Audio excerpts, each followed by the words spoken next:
This morning we are here to learn about localism. Our speaker today, Ellen Shepard, is Executive Director of the Andersonville Chamber of Commerce and the Andersonville Development Corporation in Chicago's Andersonville neighborhood. Under Ellen's leadership, Andersonville has become one of the foremost communities in the United States, using localization and environmental sustainability as economic development strategies. Since 2004, she has sat on the board of directors of the National Business Alliance for Local Living Economies. Ellen occupies a unique niche of working on the ground in economic development, as well as collaborating with regional and national thought leaders on this issue. When she's not busy building local economies, she is a wonderful singer and banjo player in a variety of folk and jazz groups, local groups, I'm sure. So let's all welcome Ellen Shepard.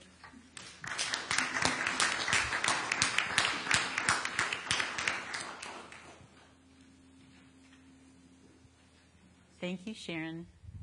Can everybody hear me? If you can see me if I'm here? And is this mic working now? Okay. Oops.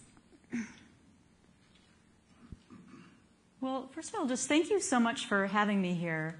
I was telling Sharon I grew up in a humanistic Judaism congregation up in Deerfield, so this all feels very familiar, and it just feels like a very special place for me to be, like I've sort of come back to my roots. So it's just really especially nice to be here with you this morning. As Sharon said, I've been at the Andersonville Chamber of Commerce and Andersonville Development Corporation. I've been there since 1999, and I want to tell you a little bit about how Andersonville came to this philosophy, to this strategy, and then sort of get into the meat of what it is. So when I started the Chamber in 1999, Andersonville was still a pretty sleepy place. Oh yeah, if you want to go to the next slide, I forget. Oh! Where's he?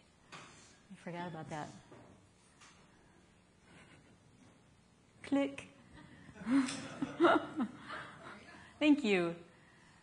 So I'm assuming most of you know what and where Andersonville is, but just in case, this is a map of the community neighborhoods in Chicago, and Andersonville is in the very southwest corner of Edgewater, which is official community area number 77. And over the years, Andersonville has become particularly known for its preponderance of locally owned and independent businesses, and then in recent years for environmental sustainability. And as I was starting to say, in 1999, when I started working there, and in 1985 when I first moved there for sure, it was still kind of a sleepy little neighborhood.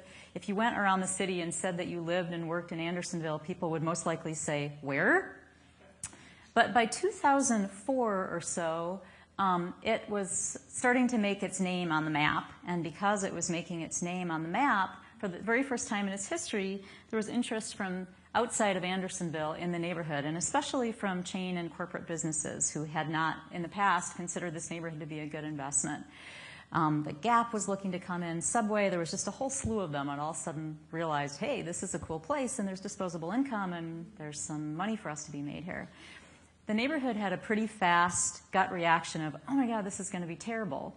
And my own response was, this is probably not going to be a good thing. But as good economic development professionals, we thought, well, we should have some data behind this. So we commissioned some economists to do a study for us. Click, please, David. Thank you. And our study got so much traction nationally that groups across the country and across the world ended up using it to show, hey, these local businesses really have a much better economic impact on our economies than non-local businesses would.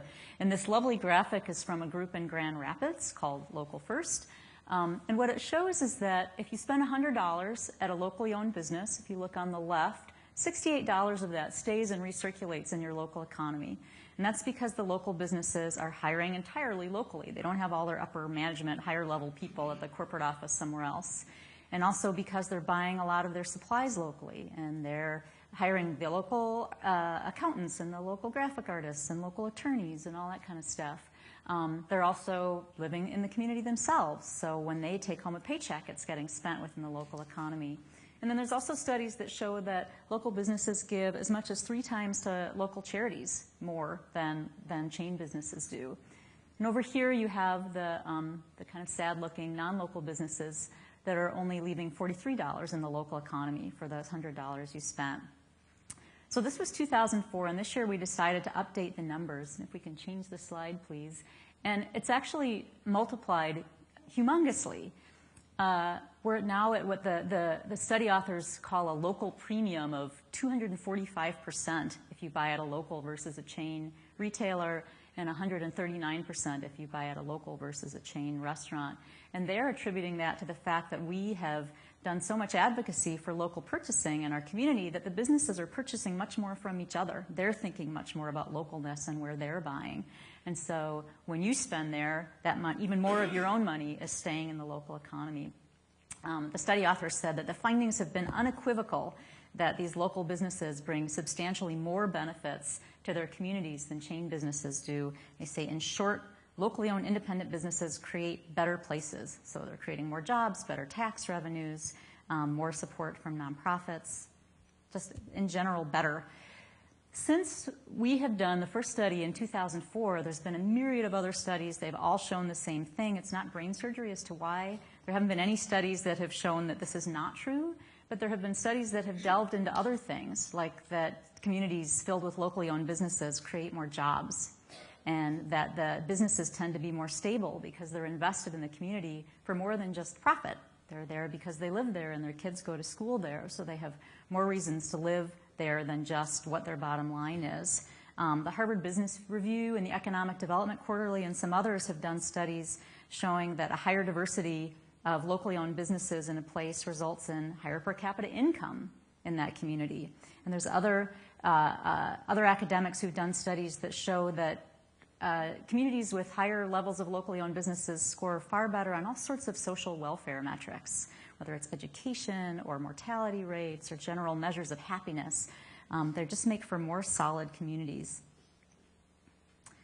And there's other studies that show that these communities are more resilient because these businesses, well, one, because the businesses are more likely to stick around, but also because in neighborhoods where there are locally owned independent businesses and there's a diversity of businesses, that means that they're not dependent on one sector of the economy for their stability. So it's not Detroit, where if the auto industry tanks, your workforce isn't really trained to do anything else, and they're not trained in self-sufficiency, whereas communities that are much more localized are.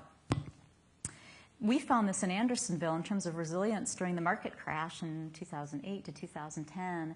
Our businesses were definitely struggling, and our vacancy rate went up from its normal low rate. But compared to the national averages and the city averages and the neighborhoods right around us, we fared much, much, much better because the businesses were supporting each other, and even if their customers weren't buying as much, they were buying from each other. And the customers would go into the retailers at Christmas and say, hey, if I can't buy it local this year, I'm not buying it at all. So there was that kind of investment in the businesses and from the businesses into the neighborhood. Because our businesses are mostly local, we're also able to do things like we have a very deep and extensive environmental sustainability program. We have the city's first streetscape, meaning just along the public street recycling system that we funded ourselves. And we have the city's first parklet, where we took a couple of parking spaces over and made it into a park for people rather than for cars. And that was funded largely by the community. We're trying very hard to get city and state laws passed so that we can actually have a community composting program, which at the moment is considered toxic waste, strangely, by legislation. So we're trying to get the legislative stuff done so that then we can actually get the financial and structural stuff put together. And again, we can do this because we're working as a community to get these kinds of things done. Some things that we're also working on soon is Andersonville has pockets where people have a good amount of disposable income, but because of the way that our stock market is currently regulated, they're not able to invest it in their local community into their local businesses. And I'm going to talk a little bit about some new federal legislation that's making that more possible, but we're looking for ways that we call it community capital, how we can get the capital from our residents invested in our business community. Slide, please. So I just wanted to show you that this isn't just happening in Andersonville. This is the organization that Sharon mentioned that I'm on the board of since 2004, the Business Alliance for Local Living Economies, that just changed its website to bealocalist.org. Those little dots represent places around the country where there are Bali networks. There's 2 in Chicago. And a Bali network is typically made up of hundreds of locally owned independent businesses that are members of a network that are sort of contributing to this whole process. And Bali also has members that are entrepreneurs, like there's a guy named Eric Henry in North Carolina that has a fully local, independent, sustainable t-shirt industry where he's using North Carolina-grown cotton, and he's just amazing. In terms of some specific, really cool things that are going around the country, just as an example, next slide, please. So up in the upper right corner is my colleague Kimber Lanning in Arizona. In Arizona, the state contracted with a non-local office supply company for its office supplies. And Kimber's group got together and did a study to see what would have happened economically if instead they had done that contract with the 100-year-old family-owned, locally owned independent office supply store that had the capacity to support them. And what they found is that the state was actually losing about $500,000 for their $5 million contract because of the lost revenue that was going elsewhere, not in Arizona, by not investing it locally.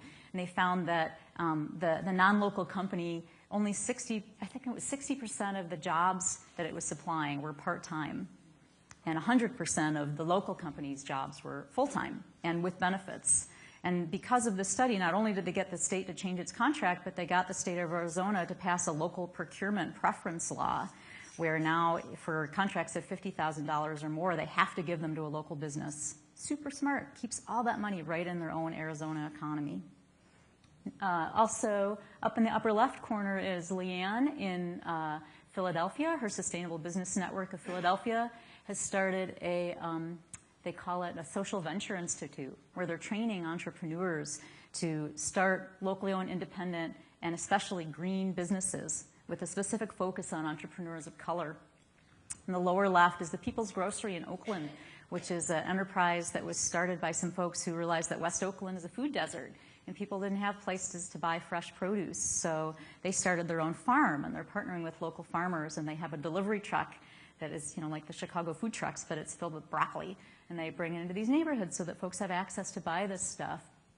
In the lower right is Jamie Haley's organization in South Carolina, where she has started, this is an Eat Local initiative, but they're connecting farmers and low-income communities and buyers and producers of manufactured food products that are local in all sorts of different ways to connect them to localize the whole food system in that area.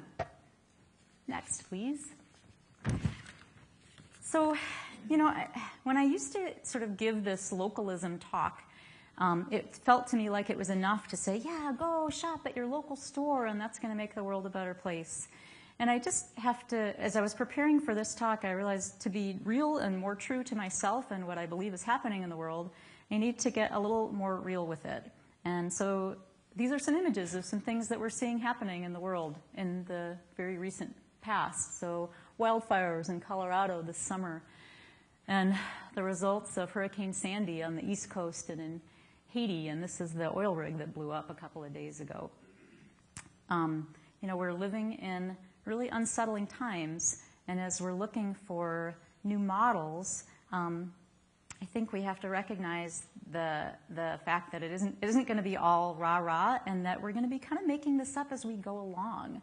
The more we realize that the old models aren't working, I think the more there's also that unsettling feeling of, I don't know what this is going to look like exactly, but we're going to all be experimenting a little bit to figure out how to veer ourselves away from this future. I'm going to talk just a little bit more about this future because it's depressing, but I think it needs to be said. So you've probably all seen these numbers, but this is the parts per million of CO2 that are safe and not safe in our environment. Over on the left, 275 parts per million is where we were up until about 200 years ago and where the Earth sustained human life. But back, please. 350 is what climatologists say is the safe level. And 390 is where we're at now, and we're going up about 2% a year. And at 450, they are projecting what they call positive feedback loops, which sound like a good thing, but it's a horrific thing. And what that means is that the ice on the surface of the Earth starts to melt enough that there becomes these kind of cyclical and unstoppable processes where it's releasing even more carbon into the atmosphere because it's melting, and then that warms the Earth even more and it releases even more. And we get into, now the next really depressing slide, please. And we get into these kinds of results, some of which we're already starting to see. I'm not going to read these because I think you know them, but this is a very real part of our future. And I think that its severity depends very much on how we choose to act right now. Let's just go one more, really. Oh, so I've heard a lot of talk about peak oil or peak fossil fuel. And, you know, we live in a finite system. There's only so much stuff that we can use. And there's a lot of arguments about how much stuff there is left to burn. But one thing we are starting to know is that the more that we use, the bigger the problem gets because we put more of the CO2 in the environment that's leading us to the problems we have now. And what climatologists are saying now is that we can only use, even if there's this much left, we can only use a third of it. And without getting us into sort of disastrous climate problems with putting that much more greenhouse gases into the environment. And the next slide, please. And just to make sure you're all thoroughly disheartened, just some more things about, like, this is what our current system is kind of creating. We've got 925 million people on the planet and who are hungry. In the US, we've got 21% of our children in poverty, 1 in 6 people who don't have health care, 300 million poor people in China. There's definitely an argument to be made that our modern economy is raising more of those people out of poverty, but at the cost of putting more CO2 into the environment, and so that's a system that is not sustainable. You know, wealth distribution, the racial wealth gap, you can find bad news pretty much wherever you choose to look. Next slide, please. So I want to talk a little bit about why I feel like this idea of localized economy is at the heart of the answer of where we need to go. These are just some pictures of some different folks that I'll be talking to you about in a minute. But as I have been thinking about these problems over the years and sort of struggling with trying to feel hopeful about them and trying to find things that actually, solutions that feel like they could work. Actually, next slide would be helpful. Yes. So at some point in 2004, I went to my very first conference of the Business Alliance for Local Living Economies, and I got to hear this man speak. This is David Korten, who's written a lot of books, including When Corporations When Corporations Rule the World, and a whole bunch of other stuff. This is his latest Agenda for a New Economy. And David talked about this sort of hopelessness that he had felt about trying to change the system, and about how he spent many years trying to change the system. And he posed this concept that totally captured me, which is that we probably can't change, you can't change a system using the same tools that were used to create it. So the tools that were used to create a problem probably can't be used to solve it. So perhaps our role is to try to build a viable alternative to this. So I've heard people criticize sort of progressive thinkers by saying, oh, you're always talking about what's bad, but what is possible? What's the alternative to what we're doing? So what I've spent my time focused on for the past few years is this idea of, well, what's the viable alternative? So here's some thoughts from me about why this viable alternative is local. First, I need to say that my strong sense is one of the biggest functions or features of this new alternative is that we're all going to be scaling down a lot. I was having a little argument with a friend of mine from high school on Facebook about this, and he said to me, so what, we're all going to be like living like Little House on the Prairie? And my answer is, I don't know. You know, on my really bad days, I think that's like a best case scenario. We'd all have a piece of land and we'd be running around. But, you know, we have a lot more people in the world than we did when Mary and Laura were playing with Jack in the field. But I suspect that we're probably going to be starting to live a lot more like my parents and grandparents did during World War II, in terms of being more prudent and more careful about what we use and what we feel like we really need. And the really great news about this is that the social science studies show that the main components of that kind of life are the things that make us happiest anyway. That, you know, once our basic needs are covered, and we do need to make sure that everyone's basic needs in the world are covered, and once our needs are covered, the things that make us happiest are connection and community and compassion. They're not necessarily things that show up in the GDP. And those are the kinds of things that grow up out of more localized places. So next, please. So as we talk about what the viable future is, what this viable alternative is, I want to just talk about some principles, because I don't know exactly what it looks like, but I know some principles that it's going to contain.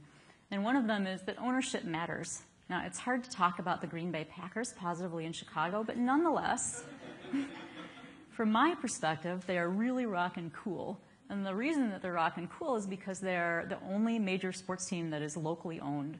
So in 1922, a group of people got together and formed this football team as a nonprofit whose mission is not to make money. It's not to, constantly have the newest, fanciest new stadium, but just to build a competitive team and maintain it in Green Bay in perpetuity. So this is why Green Bay, unlike a lot of other teams, has never moved out of Green Bay. And they produce scores of economic benefits for the city and for the county. So 2009, they generated $107 million in economic benefits to the county, $5.6 million in taxes to the local taxing bodies, not to mention all the cheese hats and the community pride, and that's invaluable stuff. Next, please. So, and I also don't want you to get the idea that local necessarily means small. So here's a couple of ventures that are larger. On the bottom left, this is Mondragon, Spain. So Mondragon is a collective, basically like a federation. I'm looking for my actual stats on this. It's a federation of businesses that are all worker cooperatives. So it's worker-owned, and there's 256 different companies in the Mondragon collective working in finance, industry, retail, and knowledge. And they're making big stuff. You think, well, you have to have a plant the size of Ford or whatever to build cars, but these guys are building refrigerators and bicycles and auto supply parts and elevators, and they have consultancy services. And it's because they've got lots of little companies working together and supplying from each other, and they get economies of scale through cooperation. They don't have to ship their stuff in from China because they're making it locally, and they don't have to burn a lot of fossil fuel to get it because they can get it from the guy the village over. So they are supplying 85,000 jobs. Supporting their area of Spain. Over on the right is Organic Valley, which is headquartered in southwestern Wisconsin.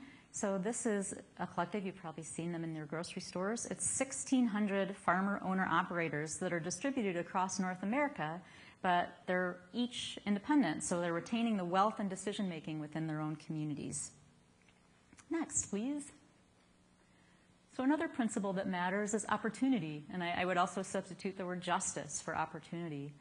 Over on the left is Maggie Anderson. I got to hear her speak and got to hang out with her a little bit last spring, and she is just a force of nature. So Maggie and her family live in Oak Park.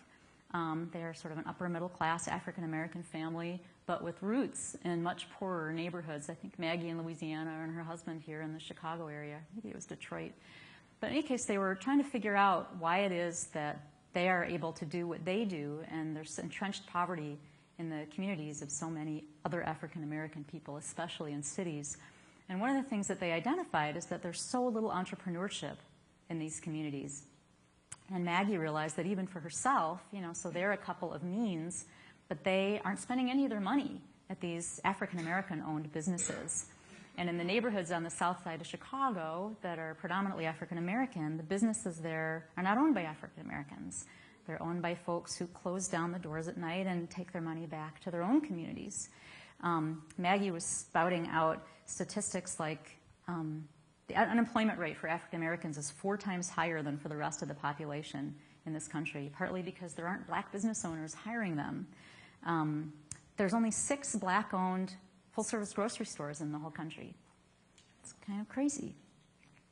She was noting that kids who grow up in some of these neighborhoods can go their whole lives without seeing a business owner, without seeing a role model who looks like them.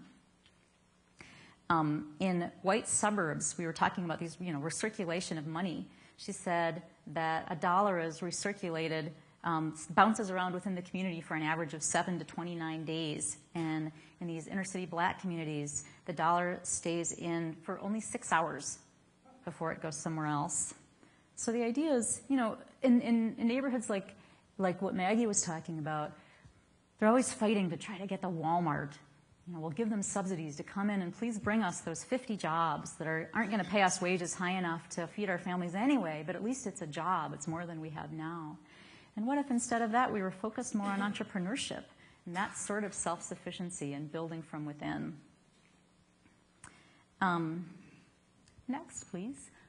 Oh, and speaking of subsidies, how about where our government money goes? So nationwide, governments give between $50 to $75 billion in incentives to attract non-local businesses to communities. And if you're in economic development, it's this crazy battle where you're just trying to outbid other states, especially for these businesses that come in and they promise that they'll bring a certain number of jobs, but these agreements typically don't have teeth in terms of them actually providing it, and by then they already have the money. And if someone else offers them a bigger incentive 5 years from now, they're going to move there. So that the deals don't, they completely lack teeth. And then you also find that in terms of the amount of subsidy per actual job created, the numbers are terrible. This is a study that was done in Lane County, Oregon, and they found that the cost per job produced of the tax incentives given to companies was like $23,500 for non-local companies versus $2,100 per job for a local company. I actually did this math myself for Chicago one time a couple years ago when we were fighting for funding for our organization. The city was threatening to cut it, and I was speaking at City Hall, and I was actually up on the little dais, but it wasn't my turn to speak, and I was sitting next to Ed Burke, and I just did this back of the napkin. Okay, they're talking about that they gave Miller Coors or United, I forget how much it was, this $1 million in TIF funds for this many jobs, and the math was like, that cost them $20,000 per job. Okay, they gave me $30,000 last year, and out of that I created this many jobs. That cost them $21 per job. Huh. They weren't very thrilled with hearing that, but it was fun. Next, please. So another thing that matters is that place matters. So we are all attached to our places, and we take care of the places where we live. And one of my favorite examples of this is Paul Saginaw. This is one of the two owners of Zingerman's in Ann Arbor. Privately held company. If it were publicly held, Paul would be legally beholden to have his absolute number one bottom line to be making money for his shareholders. But he's not. He's privately held, and he's located in Ann Arbor. And when he and his partner Ari started this business, they started at just a little corner deli, intending to make a really great sandwich. And then because the sandwiches were really great, it grew. And when they decided they wanted to grow the business, they got offers from all over the country. Hey, franchise here. Let me open one over here. We want to give you angel investment to grow and grow and grow.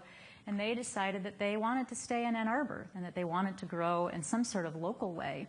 So their business model is all built around their own employees coming up with ideas and starting new companies that are also part of the Zingerman's family.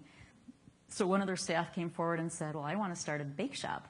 Somebody else came forward and said, I want to start a creamery. Somebody else said, I want to start a school so other people know how to do Zingerman's business practices. And so that's how they've ended up now with what they call the Zingerman's family of 7 businesses. Their profits are up to, $36 million a year in sales, 500 staff. And they haven't stopped just at the for-profit businesses. They also have a huge food pantry in Ann Arbor that gathers food from all over the community and gives it to the places that need it. And they have affordable housing, and they have community gardens, and they're just, Paul is like the dictionary definition of a mensch. They're just amazing. Next, please. So this is another reason why place matters. So you hear big corporations and they talk about externalities. So pollution is an externality, and unemployment is an externality. And all these things that are direct impacts of their businesses are externalities to the king of profit. But if you're in your own place, it's much harder to have an externality because you live there too. In 2003, the EPA did a study on manufacturers that showed that the average amount of toxins released by absentee-owned facilities or those with out-of-state headquarters was nearly 3 times more than plants with in-state headquarters and 15 times more than places with just one location. And I want to give you sort of an example of place-based. Next slide, please. So this is Havana, Cuba, where for many years, really since the Soviet bloc collapsed, they haven't had much in the way of trading partners. So they didn't have the option to be global anymore. They had to be local. And so in the city of Havana, they're now producing over 50% of the produce that they consume within the city limits. And this is in a city that's just as dense as Chicago, but they've turned their empty lots and their backyards into garden spaces and farms. And because they didn't have access to chemicals, this is all done organically. Next, please. So here's something else that we know that matters. Nature matters. I just wanted to share with you a few quotes from one of my favorite environmentalists, Vandana Shiva from India. So you're not Atlas carrying the world on your shoulder. It is good to remember that the planet is carrying you. Nature shrinks as capital grows. The growth of the market cannot solve the very crisis it creates. And in nature's economy, the currency is not money, it is life. And a lovely example of this, next please, is Denmark. So these are obviously some wind turbines in Denmark. So Denmark's energy consumption hasn't risen in 30 years, even though its GDP has doubled.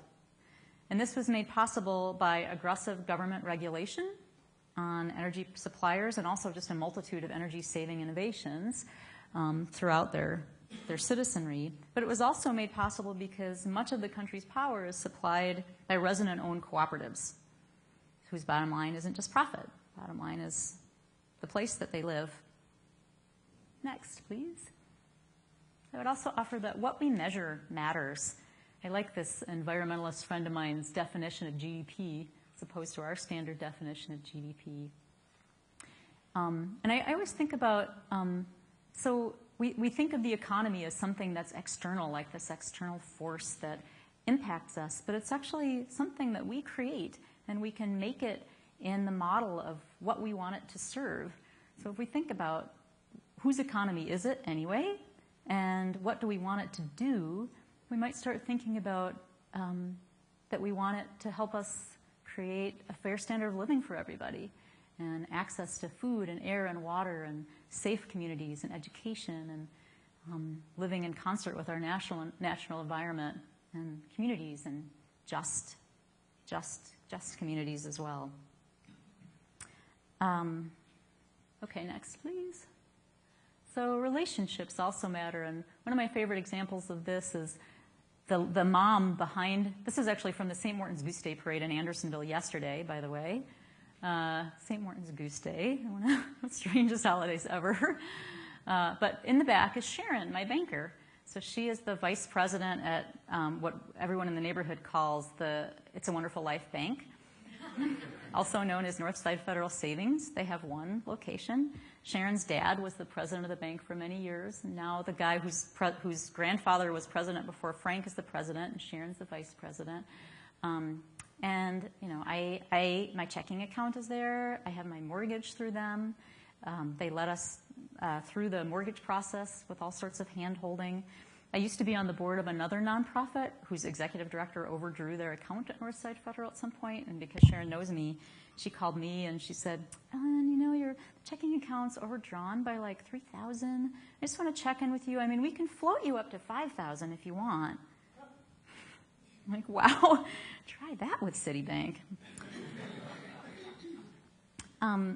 So, I mean, there's those kinds of personal relationships, but there's also the difference that it makes when we have relationships with our farmers, when growers know the eaters and eaters know the growers, and when consumers know the producers. You know, it's harder to buy a piece of clothing that's made in a sweatshop if the sweatshop is your neighbor's kid or in the town next door to you. Where lenders and borrowers know one another, and between all of us and nature, those kinds of relationships that produce meaning. Next, please. And there's another reason why relationships are important.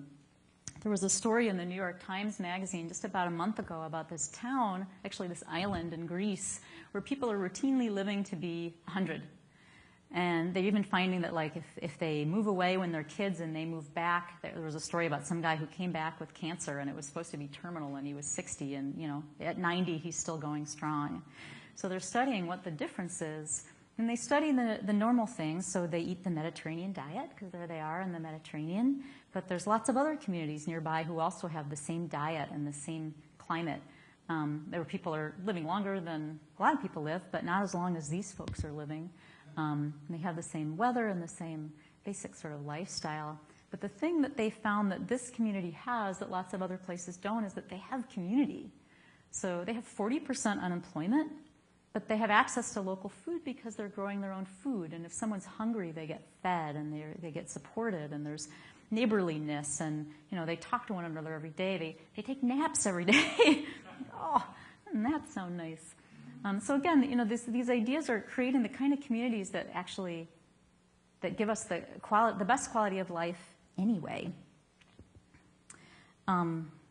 Next, please. And I also don't want to give you the idea that what I'm describing is protectionism, that I live in Andersonville, and so I don't care about anybody else because I'm going to make sure that Andersonville has enough food, and that's it.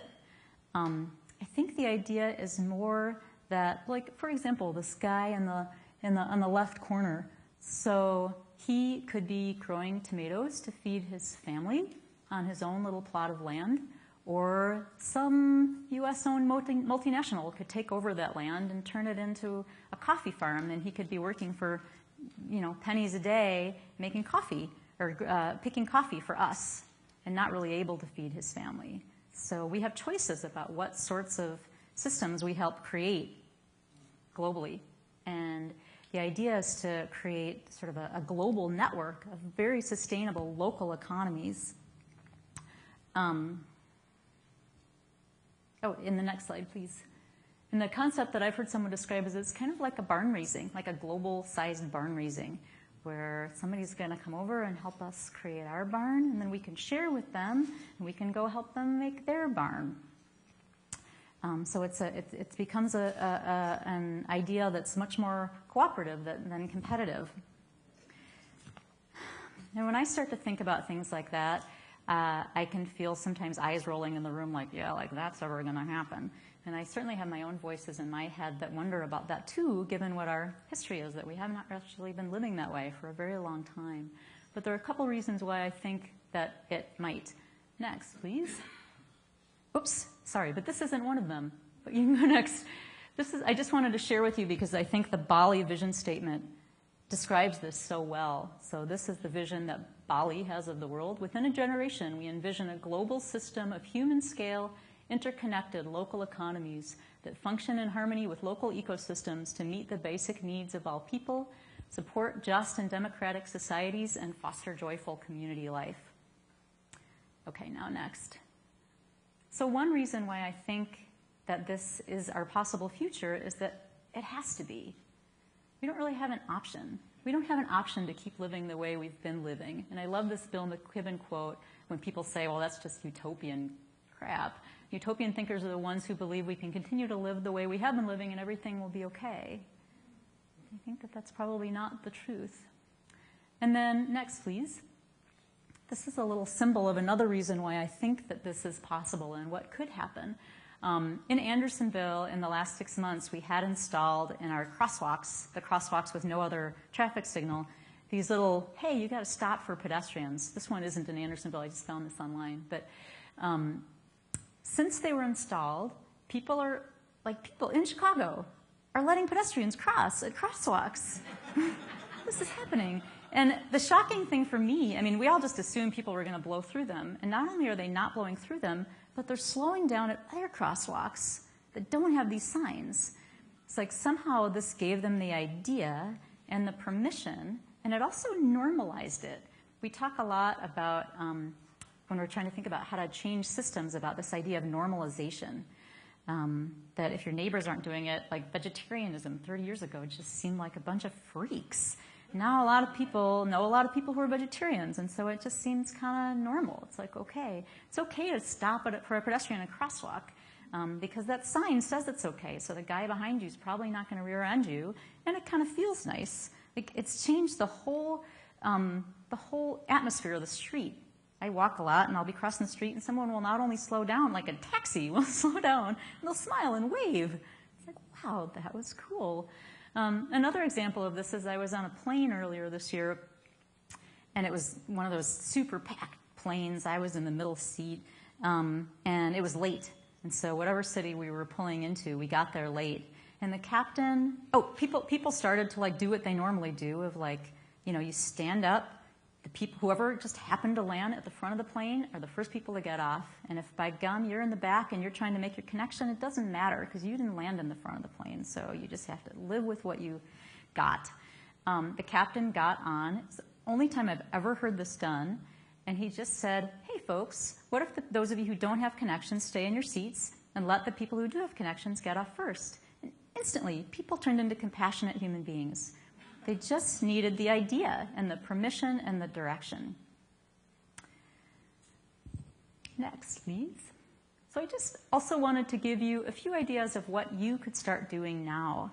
And if you'd like a whole list of them, there's a wonderful list of actions at this website called smallmart.org. Smallmart, from Michael Schumann, who wrote the book, The Small Mart Revolution. And he divides it into what you can do as a consumer, what businesses could do, what governments could do in terms of policy. And you can decide where you fit in and see if there's things in there that make sense for you to adopt. And I think that is it. Thank you very much, everybody.